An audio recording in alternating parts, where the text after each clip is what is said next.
Welcome to What the Health? The podcast where anything health is fair game. There's a lot of garbage advice and misinformation out there that can leave you feeling stumped and stuck. Together, let's sift through the sea of BS and find the best ways to get healthy and stay healthy. Join the team as we tackle the trends and bust the myths about health and wellness. Here are your hosts, Dr. Dan Turo, Angela Turo, and Dr. Riley Brown.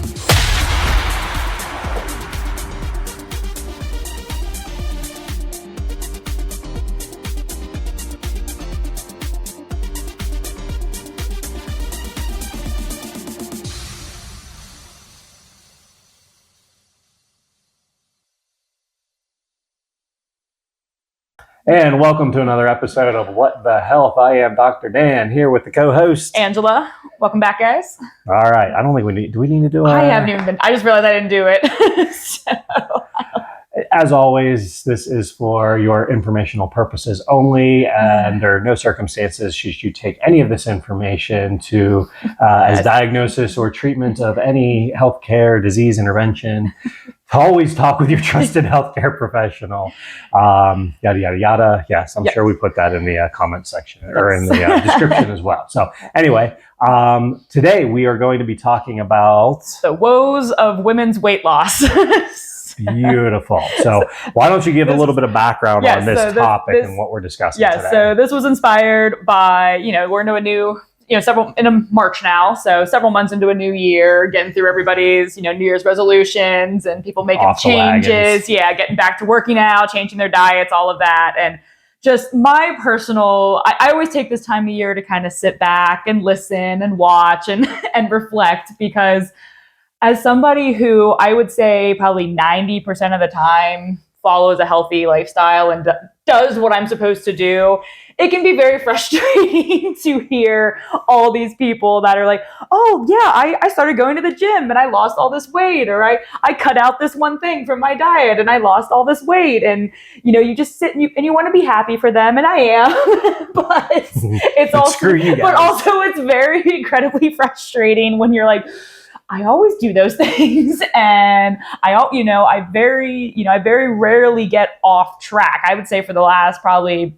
4 or 5 years, I've been very, very consistent with my workouts, with my diet, with stress management, with just all of the things, and my weight still just seems to be a roller coaster. And so that's important. Share if you're okay with it. You don't have to give me the actual number, but like, how much over the last 5 years? You said 4 or 5 years. You've been pretty consistent with your workout, your diet, doing the things that we always talk about doing.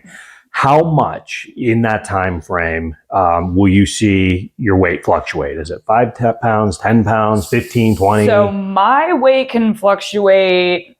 I mean, it could fluctuate 5 pounds in a day. It could fluctuate, honestly. Before and after the bathroom. Yeah, it could fluctuate.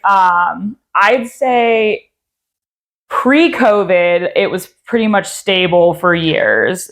I gained 30 pounds during COVID. And that was just straight stress and just unhealthy stress management strategies, as I feel like a lot of people had. Lockdowns apparently weren't a healthy thing. No, it was very, especially for people who are socially, social butterflies. The introverts might have loved it, but I did not do well. Please check on your extroverted friends. They're not okay. We were not okay. We were not okay. So just, for a lot of circumstances, I probably gained I was the heaviest, and I'm going to guess about 30 pounds, because I stopped stepping on the scale entirely. Yeah. And when I finally forced myself to, I was probably it was the heaviest I had ever been. Really? Ever. Really? Yeah. It was a number I never thought I would see and never wanted to see. And so that I got that back down, never to pre-COVID levels, but close. And then I'd say, when I started training for my fight, kind of went the opposite. And I was on a very restrictive diet and a very intense exercise training. And ever since then, it just kind of crept back up. And now I'm up probably about 20 pounds from my fight weight, which is not terrible. Yeah. But what I've noticed is it doesn't respond now the way that it used to. Like in the years of my weight fluctuation, it was always, okay, I just went on a vacation, or, oh, I've been going out more, or, oh, I've fallen off my exercise. Like, there's always been a very clear reason in my mind why it's crept up. And as soon as I correct that, it goes right back down. Yeah. And it's been probably over the last year and a half, 2 years, where it's just been this like up, up, up. And then, I make those, oh, okay, well, I just need to make these couple changes. It'll come right back down, and it doesn't. And then it might even go up a little bit more. And then I'm like, wait, but I'm doing, I'm doing all the things. I'm doing all the things. Why is it? Yeah. And I've really noticed that since going into my 30s, it just doesn't seem to respond the same way as when I was in my 20s. Yeah. And I also think the extreme dieting that I did during the fight training just screwed me up. I felt like hormonally things were off. I felt metabolically, I felt like things were off.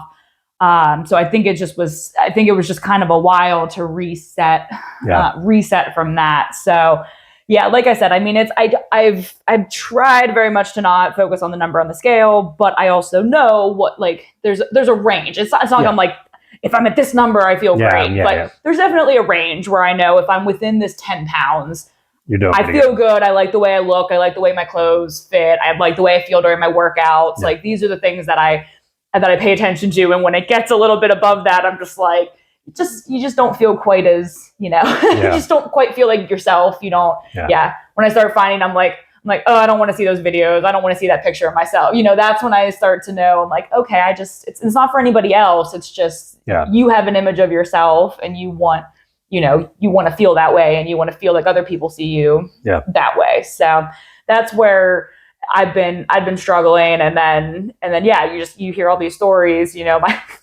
my boyfriend went pescatarian a year ago, so cut out meat, all meat except fish, and just overall just very much cleaned up his diet and lost like 25 pounds like that. Yeah. And, now, real quick though, history on that. Did he ever do any massive dietary change like that in his lifetime? No, not that And he was also he's very much an athlete, right?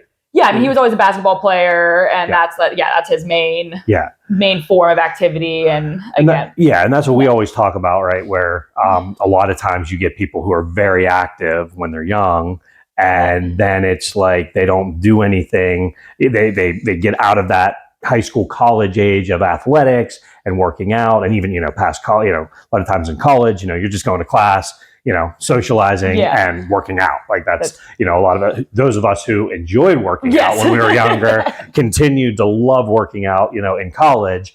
And then you get out there, you start getting a career. Some people start, growing a family, and it's just like now, that time and intensity of working out really, really shrinks.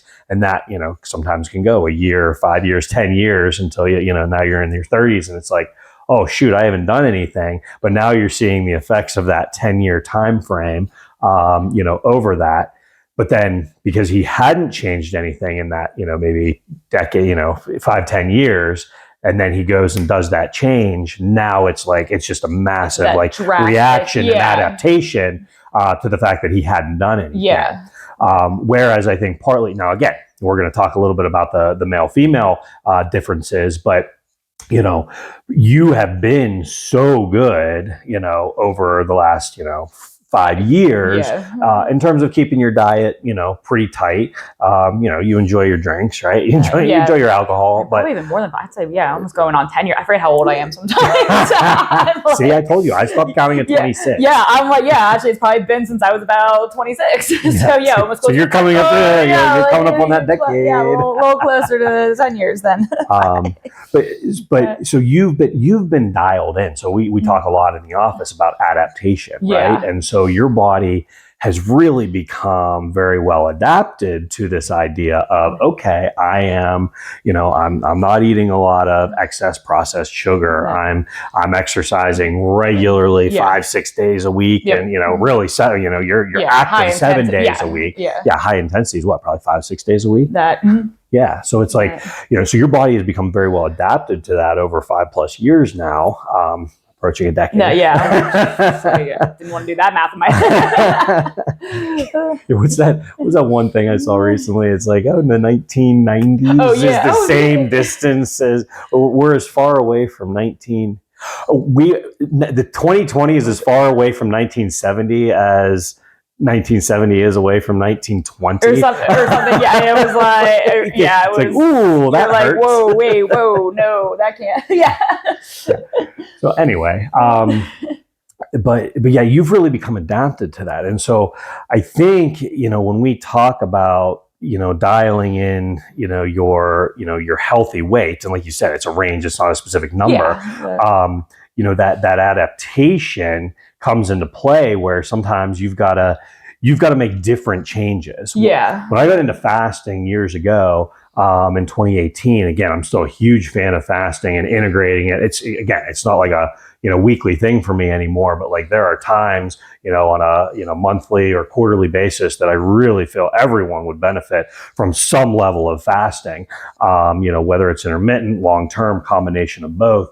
But when I got into the fasting a while back, and again, when ketogenesis was a huge deal, getting your body into ketosis, which is, the fat burning. Yeah. The one gentleman, Dr. Pompa, who, was teaching a seminar, he was talking about his wife who was going through, and she was a year in ketosis. So it was very, very strict about, and that means like your blood sugar is below a certain range, and basically your body is burning ketone bodies as its primary source of energy, which are the result of breaking down fat. And so she was, nutritionally, there's a certain range that it's called your GKI, it's glucose ketone index. There's a certain range that you keep your blood glucose and ketone range in to actually consider yourself nutritionally in ketosis. And she had done that for a full year. But she was feeling, like you said, feeling very sluggish at times, and and especially around menstrual cycle. Yeah. And and so what Dr. Pompa talked to her about is like, because she was really craving carbohydrates during that time, and so I'll give you a second here and speak to that. But so she started. After that 1 year timeline, and he showed a picture of her like doing a lat pull down and like the definition of her back when she was, fully in that, ketosis for like a year. And then she started adding carbohydrates, especially during the week of her menstrual cycle when she was craving them. So again, listening to her body, and she started adding them. And then, I think within a month or two, he took a post picture. It might have been 1, 2, 3. I forget how long it had been of her adding that carbohydrate to her routine. And the difference in definition was just night and day. Now, again, this is a woman who works out regularly, who's very, very nutritionally dialed in. And by listening to her body and adding the carbohydrates, it completely transformed, how her body was set up. Yeah. So I think that's the discussion we want to get into is, a lot of times, you hear, it's like, oh, I read this, or, this person did this and they lost all this weight, or, they started doing this activity, they lost all this weight. But what Dr. Pompa, postulated, and I actually, think it makes so much sense, is it's in the change, and the adapting to that change is what stimulates the body to make the breakdown and, start breaking away fat from different areas that it's been locked in at for a long time. So it's in that change of your system that kind of forces that adaptation in your body. And so neurologically now things start to adapt and improve. So I know, because I know recently you started doing that, right? With, before you would not do a lot of carbohydrates, but you started going back. I'm probably eating more carbs now than you ever have in your college. And it's amazing. And not just like, I've always eaten like, sweet potatoes and, that rice and like the kind of healthier, what you would think of as the healthier carbs. But I eat bagels now. I'm eating pasta. And that's the one thing. And actually, when I was training for my fight, that was the first time I really noticed that, like, because again, I was eating super, super clean. I wasn't eating anything that I didn't prepare myself, because it's like, that's anytime I ate out. That was a major weight fluctuation that I couldn't like the thing is, if you've never done a weight class sport, good, don't ever do it. Yeah. It's probably the worst thing I've ever done for my physical and my mental. But it's, and especially for women where we can get that like such extreme weight fluctuations, it's like basically I had to know I couldn't take a chance on any like unexpected bumps. I had basically constantly be in control of what my weight was, because at some point I had to step on a scale and pass and be at a certain weight. So I was eating very, very clean, very controlled, but I still it was kind of like, it was stuck. There was like 5 pounds that just that last 5 pounds wouldn't come off. And my coach was clueless because he mostly had worked with men. Yeah. And even when he was a fighter, he's like, I don't know, I never had an issue making weight. It just, when you upped your training, the weight just came off, because that's how it works for men. It's like you start exercising more and you lose weight. But that's not how it works for women, because sometimes when you start exercising more, your body goes into survival mode and it doesn't let you lose that weight, especially when you're talking about those last couple pounds you're really trying to get off there. So then I was like, you know what? I feel like I don't have energy. I feel like my energy, my training's going down. So I started adding in some potatoes and rice and upping the carbs. And then the weight started coming down. And at that point, I basically threw my hands up and I'm like, all right, everything that's worked in the past, it's like we're in upside down world, opposite day. Wacky Wednesday. And I was tracking it was crazy. I literally have my notebook of like tracking every single thing I was eating. And I've done that over the years, just when I'm trying to be more mindful, and it's always been very effective. And lately, so I started doing that this past February. I'm like, all right, I'm just going to start journaling. I'm like, and I plan to start doing it as like a food journal. It ended up turning into I'm just going to track how I feel waking up, how I feel during my workouts, how I feel throughout the day. Do I have to nap in the afternoon? Do I feel like I need caffeine in the afternoon? So I actually started tracking those things, not what I was eating. And I would do a general, like, I feel like I ate pretty well today, or I feel like I ate like crap today. And it's interesting. There is zero correlation between the weeks I thought I ate well and the weight. Wow. In fact, the 1 week I think it was Friday, I was like, yeah, I really ate like crap this week. And then Saturday morning, I'm like, lowest my weight's been. I have no idea. I'm like, if I could draw a shruggy emoji, and so, but it's interesting because again, the weeks I feel like I ate like crap, I'm really working on the mental. I'm like, did I really eat like crap? Or did I just eat things that I was programmed for so many years to think of are unhealthy? Like, did I just eat more pasta? Did I eat more? Was I eating more carbs? Was I eating more, things that for whatever reasons, society or just the way we were raised or what, being raised in that low carb era.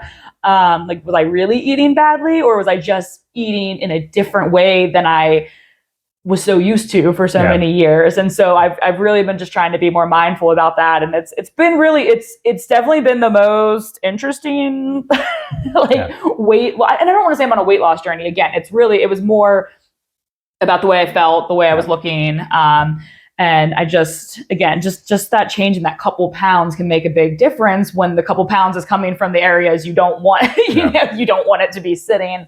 I know you were just talking to a patient yesterday about that. She was so concerned that she had just, she came through the holidays and she's been, doing, really what she was, implemented an intermittent fasting schedule since I got into it in 2018. And after I talked to her and, kind of consulted her way through it, she's been pretty strict on intermittent fasting for, probably 5+ years now. And so she had kind of gotten away from it over the last couple months. And she came into the office and she's like, yeah, I just, I feel like my weight's a little up. But it was interesting because as she's saying this stuff to me, I looked at her and I'm like, you actually look more toned than you have been. And I said, has anything changed with your activity level? And sure enough, she had just, recently passed the test to become a Silver Sneakers instructor. And again, if you know anything about that program, it's not just about, it's not just about the walking and the, that's the foundation, but she's teaching actual, resistance training. So not only is she doing it on her own, but then, coaching, clients through that. So, she's doing a lot of those workouts in conjunction. So her activity level is probably up significantly. And I told her, I'm like, you just look real toned. And I said, so you probably are gaining more muscle. And she's like, well, what does that even mean? Like, because a pound is a pound, right? So whether it's fat and I said, no, it's about density. And I told her, come here. And I take her over to the good old Dr. Google and just Google, 5 pounds of fat versus 5 pounds of muscle. And you look at the size of the fat next to the size of the muscle, it's significantly different. Even just do like 5 pounds of pasta versus, a pound of pasta versus a pound of steak. Like, I mean, it looks very, very different just in terms of the volume of it because of the density. And so and then I pulled up, going back to like, bodybuilding, I pulled up a picture of a gentleman who is the exact same weight at 200 pounds. And on the left picture, it was him. He was not very active. He was just kind of eating whatever. And he was not, focused on non-competition mode. In non-competition mode. And again, he looked very fluffy, would be the... Yes, that's the term that we use. He looked very non-defined. But then the picture next to it was him very well dialed in with his nutrition and workout. And again, he looked like, probably not a professional bodybuilder, but he looked like he could be, doing close to, kind of a classic physique competition, fitness competition. And again, same guy, same weight, extremely different definition and size. So, we always talk about not being so focused on the number on the scale. Now, again, like you said, it's a range. Especially if you're someone like me, like I've tracked my weight my whole life. So again, I know, this, I'm not stepping on a scale for the first time and just comparing it to an arbitrary number. I'm comparing this to myself and years of, it turns out, hey, did you know you can track your weight in Fitbit? Dr. Dan has just recently discovered this beautiful technology, step trackers and all that they are capable. This is my flipping her off face because I'm not actually going to put my finger up on camera. So I literally probably have like 5 years of weight data, and what's interesting, again, what I'm trying to get better about, I know the times the weight's up because I stopped tracking it. Yeah. So there'll be like a couple months of there's no data. And so I'm like, I know what that means. That means I was at least up 10 pounds because I don't want to, So now I'm really, truly every day recording it, even if I don't like what it says. And I think that's important because I think, again, we talk about don't focus on the number on the scale, but also you don't want to ignore, it is a metric. Yeah, it's one measurement. Yes. It's just not the only measurement. No, not the only measurement, but it does, again, and it can, if you're not someone who's ever tracked your weight, it can just kind of help you understand, I think progress pictures are so important too, measurements, the way your clothes feel. That's what I mean. Like progress pic, that's like, pick an outfit, you see it all the time, pick an outfit and take a picture of yourself every week, or, every couple weeks in that same outfit. But then also if you have that to compare to the weight, I think mentally it can help you make that connection. Cause that's sort of where I've been at. I'm like, I need to realign this new number on the scale and remember it's not going to be, I don't want it to be back where it was at the fight weight. It's, because you were feeling unhealthy. I was not unhealthy. Yeah, I was not healthy. I might have looked better, but it wasn't healthy. Yeah.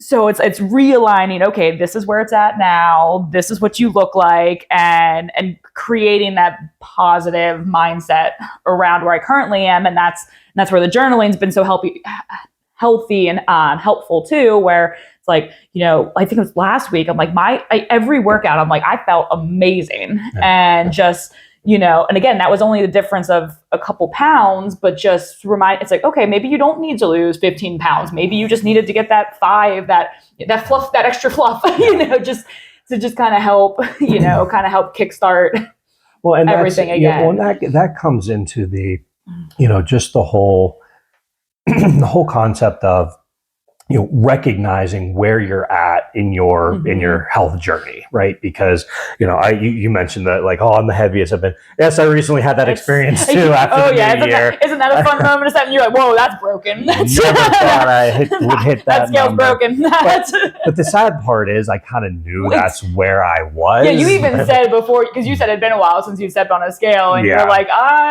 because again, you're also aware, from being an athlete and tracking your weight throughout your life. So I hadn't been working out as much, and then again, just letting the processed food get a little out of control, and again, the stress of owning and operating a business and a family, and life. So yes, we struggle at times as well. Yes, we are not perfect. But we do, try and exemplify, and that's why we come on here and talk about some of the vulnerabilities. We can struggle with with that as well. But I recently, stepped on there. And so again, I set some goals of what the number I wanted to get down to.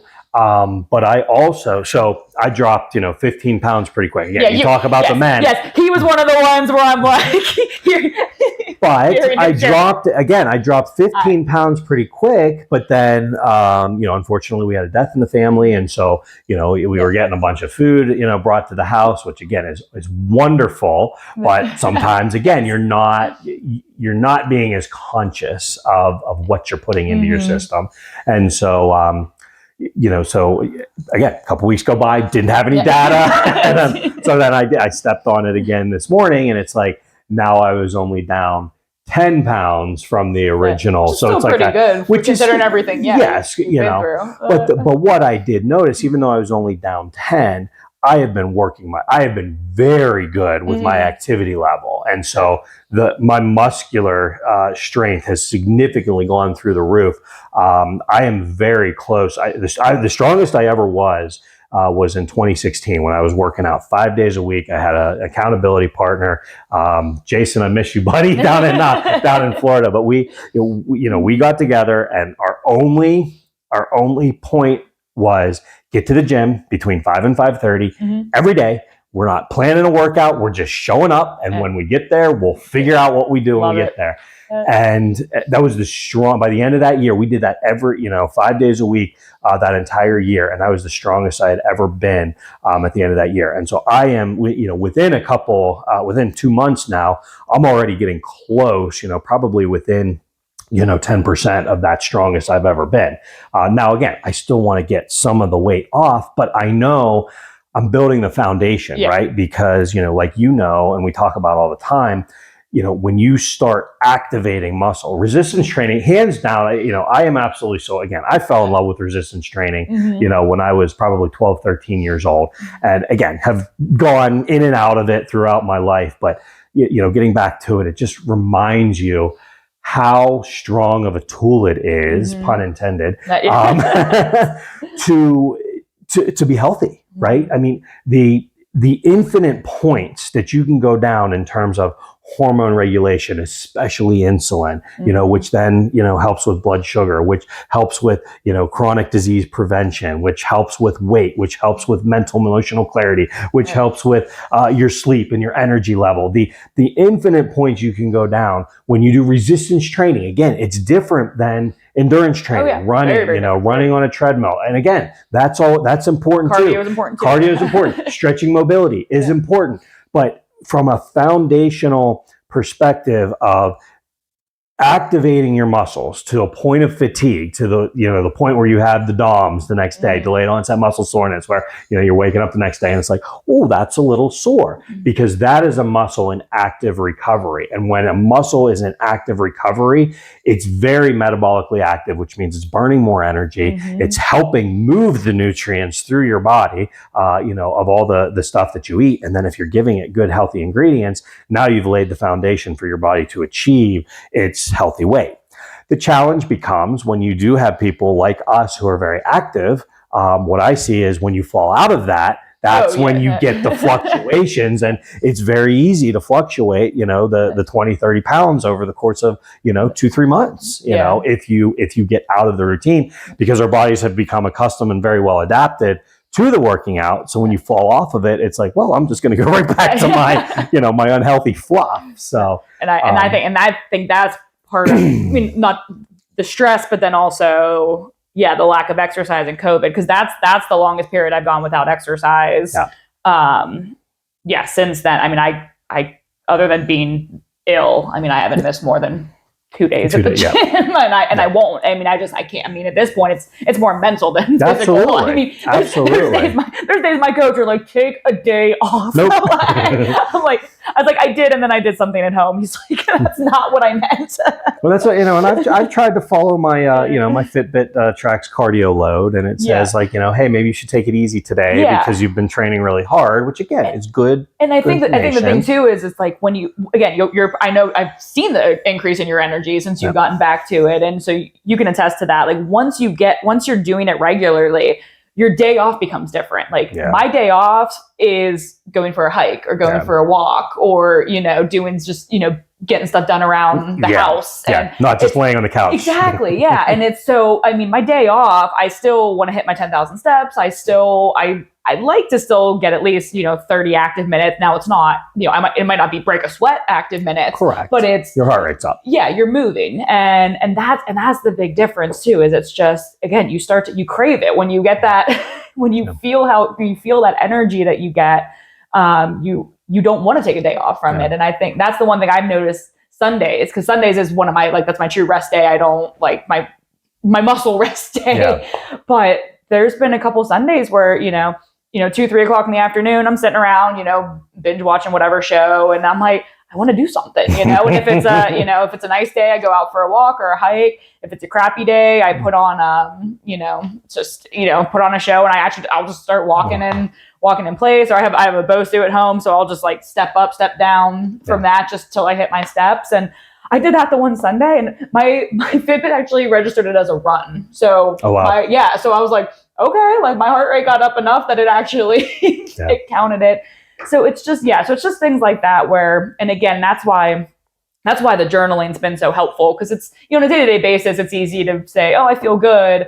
But then, you forget that, the next bad day comes around and you forget how good you were feeling those days. So if you're like that, and I think a lot of women are, again, we tend to, we focus on the bad days more than the good days, unfortunately, sometimes. So the journaling is so, and again, I'm like, I'm not track. I couldn't tell you what I ate yesterday. No, I could. We went out to lunch. It was delicious. That I can stop talking about that food. I can remember. But generally, day to day, I couldn't tell you. Like, I don't do well with the major in-depth food tracking. I've tried it. It doesn't work for my mental.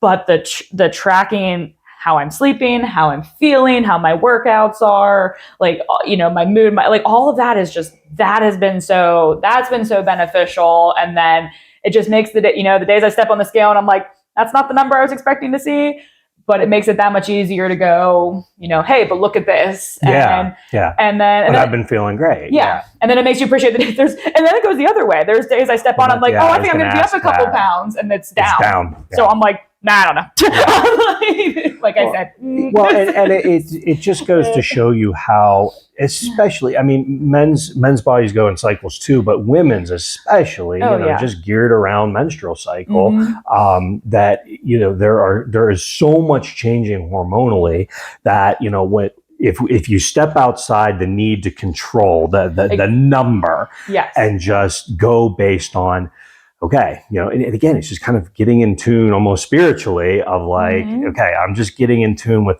what is, we talk about the innate intelligence, right? We have the power of, the made the body heals the body. It's like, we call that innate intelligence in chiropractic. It's like, it's the intelligence of the body.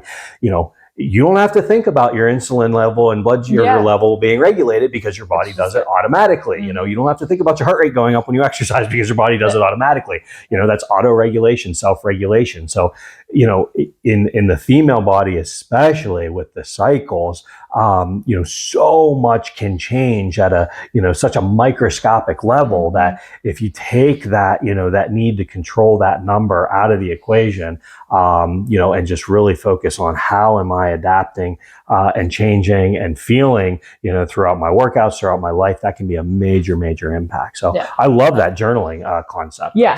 That's fantastic. Yeah, it really helps. And then again, just working, working with the health provider. And I'm honest with people all the time when they're like, oh, well, what's the best diet? I'm like, I honestly have no idea at this point, because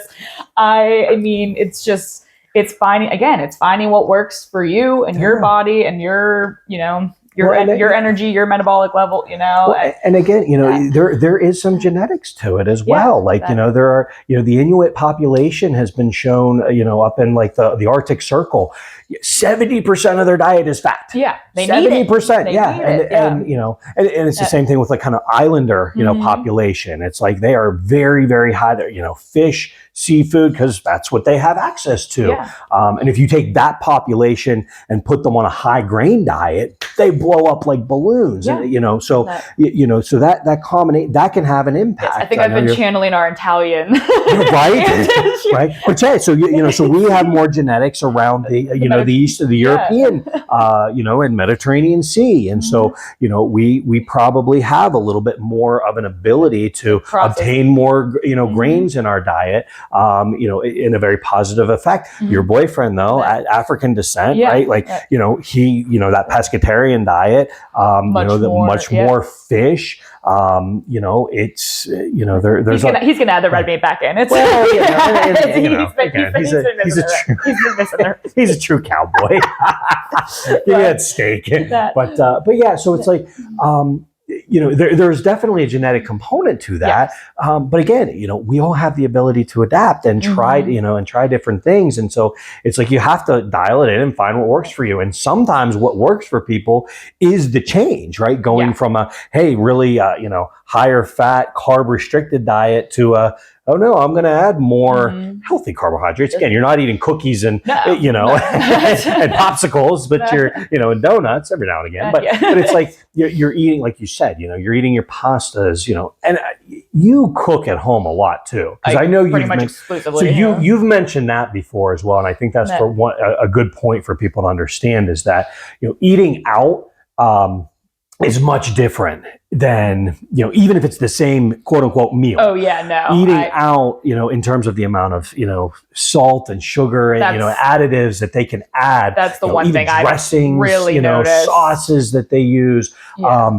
That can really, kind of, because when you have some of those added preservatives, like salts and stuff, that the water, salt, water follows salt in the body. So it's like if you take in a lot of salt and now that's in your cells, body holds on all that water and boom, and water is very heavy. So that's where you can very easily fluctuate 5 or 10 pounds in a day, just based on, a very salty or highly preserved meal. So, so cooking fresh at home has a big impact, but just having, anything you can, when you can control the quality, the amount, what you're putting in it, what you're seasoning it with, it's just, the more control you have over it, I feel like the better off you're going to be. But I think, I just think ultimately, again, when we were kind of thinking about what we were going to talk about, I know that's kind of been on my mind. And I think it's a good reminder, not just for women, but for everyone, especially in this, the social media world that we live in, where you have all the influencers and all the,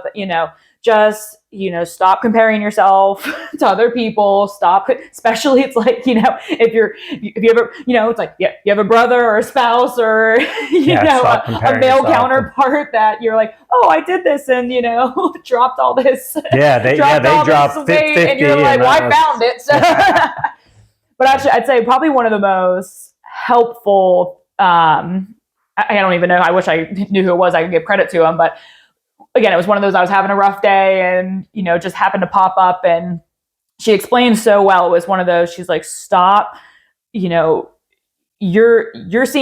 tracking everything you're doing, your exercise, your food every day. And you see yourself doing, you're doing everything right. You're doing everything right. Nothing's changing.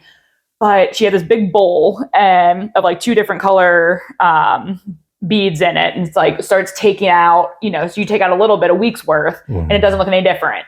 And you take out 2 weeks worth, still doesn't look any different. She's like, but look when we have 3 weeks, 4 weeks, like look how you can actually start to see a change in the bowl. And it was, and that was like right around the time I needed it. And it was right about the 4 week mark where I'm like, oh, I can actually start to see some things. And then it's like, she's like, yeah, and once you get to 4 weeks, then you get to 8 weeks, then get to 12 weeks. And I think that's such a good reminder, especially for women, because again, it's like you could have started your journey at the wrong part of your cycle. And that's why you're not seeing a change in the scale, or maybe you saw a really rapid change, and then it's maybe like, started at the right time, and then it's like whoop, then it's right back up.